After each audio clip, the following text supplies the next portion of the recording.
কথায় কথায় একদিন গোপাল তার বউকে বলল, মহারাজ আমাকে খুবই সুনজরে দেখেন। তাকে নানাভাবে সন্তুষ্ট করে যা অর্থ পাই তাতে আমাদের বেশ ভালোভাবেই চলে যাচ্ছে, কিন্তু আমার অবর্তমানে সংসার কিভাবে চলবে তা একবার ভেবে দেখেছো? তুমি অনাহারে থাকলে আমি তো মরে গিয়েও শান্তি পাবো না। আমার ছেলেটি তো আর আমার মতো হলো না। গোপালের বউ বলল, আমি তোমার মতো চতুর নই ঠিকই, কিন্তু চাতুরিতে আমিও কম যাই না। মহারাজ বেঁচে থাকলে আমারও কোনো অভাবই থাকবে না। তার মতো দয়ালু এবং পরোপকারী সহায় থাকলে আমাদের ভাবনা কি? আমিও তোমার চেয়ে কম যাই কিসে শুনি? একবার পরীক্ষা করে দেখোই না। আমার কথা যে এক বর্ণও মিথ্যে নয়, তার প্রমাণ দেব কালই, মহারাজের কাছ থেকে কিছু অর্থ নিয়ে এসে। পরদিন সকালেই এলোমেলো চুলে একখানে অতি সাধারণ শাড়ি পরে ম্লান মুখে মহারাজের সভায় গিয়ে উপস্থিত হলো গোপালের বউ। দরজার পাশে ঘোমটা দিয়ে একজন স্ত্রীলোককে দাঁড়িয়ে থাকতে দেখে মহারাজ মন্ত্রীকে বললেন, দেখো তো একজন স্ত্রীলোক দাঁড়িয়ে আছে দরজার কাছে, তাকে জিজ্ঞাসা করো তার কি প্রয়োজন। মন্ত্রী এগিয়ে এলে স্ত্রীলোকটি বলল, মহারাজকে বলুন আমি তার অতি আদরের বয়স্য গোপালের বউ। আমার স্বামী গতকাল শিঙা ফুঁকেছে, তাই এসেছি খবরটা দিতে। মন্ত্রী এই দুঃসংবাদ শুনে ভারাক্রান্ত মনে মহারাজের সামনে এসে বললেন, বড়ই দুঃসংবাদ মহারাজ। ওই স্ত্রীলোকটি গোপালের বউ। গোপাল কাল শিঙা ফুঁকেছে। শুনে কিছুক্ষণ মহারাজ শোকাহত হয়ে স্তব্ধ হয়ে বসে রইলেন, কোনো কথাই বলতে পারলেন না। পরে উপস্থিত সকলকে লক্ষ্য করে বললেন, আমার একজন আপনার জনকে হারালাম। অনেক আপদে বিপদে তার পরামর্শ এবং সাহায্য পেয়ে এসেছি। এরকম আকস্মিক মৃত্যু ভাবা যায় না। যাই হোক, মানুষের মৃত্যুর ওপর তো কারো কোনো হাত নেই।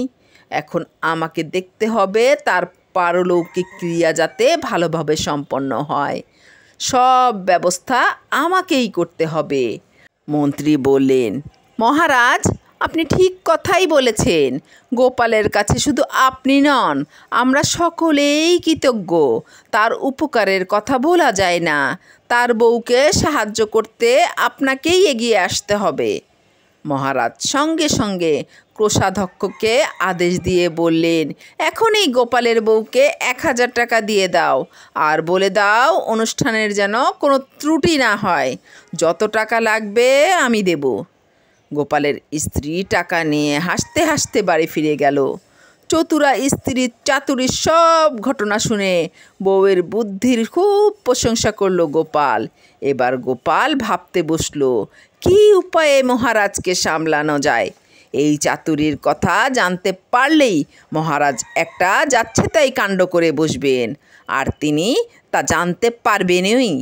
পরদিন সকালে একটু ভয়ে ভয়েই রাজসভায় গিয়ে উপস্থিত হলো গোপাল। গোপালকে সশরীরে উপস্থিত দেখে মহারাজ এবং উপস্থিত সকলেই অবাক হয়ে গেল। এ যেন অবিশ্বাস্য ব্যাপার। গোপাল সবিনয়ে মহারাজকে বলল, মহারাজ কাল আমার বউকে আপনি 1000 টাকা দিয়েছেন এবং আরও দেবেন বলেছেন, তাই আজ আমি সেই টাকাটা নিতে এসেছি। মহারাজের সংযমের বাঁধ ভেঙে গেল। তিনি ক্রুদ্ধ কণ্ঠে বললেন, তুমি একটি ঠক, আর তোমার বউ আরেক ঠক। মেয়ে ছেলে যে এমন ঠক হয় তা আমার আগে জানা ছিল না। তোমার স্ত্রী মিথ্যা কথা বলে আমার কাছ থেকে টাকা নিয়ে গিয়েছে, আজ আবার তুমি এসেছো আরও টাকা নিতে।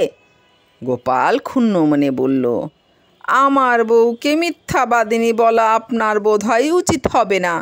সে আপনার কাছে একটিও মিথ্যা বলেনি।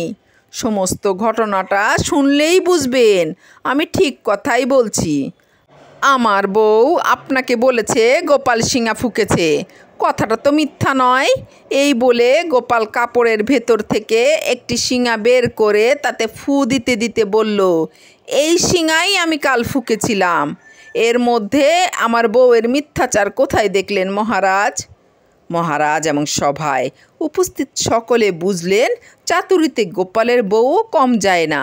সকলেই গোপালের বউয়ের বুদ্ধির প্রশংসা করতে লাগলেন। মহারাজ প্রতিশ্রুতি মতো আরও টাকা গোপালের হাতে দিয়ে বললেন, এই টাকা তোমার বউয়ের হাতে দিয়ে বলবে আমি আমার প্রতিশ্রুতি পালন করলাম।